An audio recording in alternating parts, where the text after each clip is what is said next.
Parliament passed the Jan Vishwas Bill, which is being seen as a major reform aimed at decriminalizing minor offences.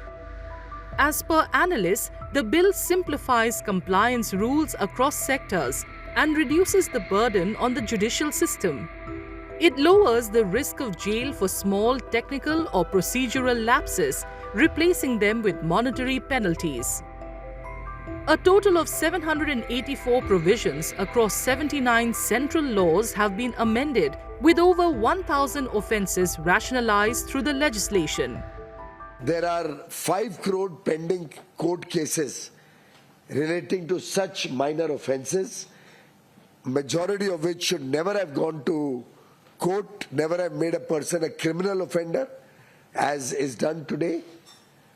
We hope that this can all also be resolved by the prosecutors by asking the court to just close them on the basis of the new provisions, so that a big relief can be given to past cases also, to the future also, and a sense of relief and a sense of confidence on trust will be generated across the country.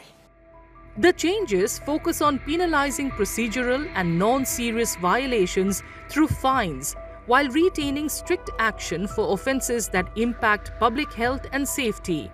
Industry leaders say the bill will ease the burden on courts and simplify compliance. They add that these reforms are expected to further boost the ease of doing business in the country. So Jan Vishwas Bill is the continued focus on trust-based governance that the government has been working on. I'd say the biggest benefit is to the judiciary. One of the challenges that we faced is that a number of cases continue for years and years. There is a huge demand and supply gap in terms of the judicial pipeline. With the elimination of or decriminalization of laws, there's a very large opportunity that presents itself in terms of just making life easy for businesses.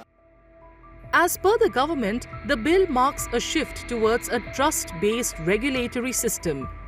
Overall, the Jan Vishwas Bill is expected to create a more balanced and business-friendly regulatory environment while continuing to safeguard public interest.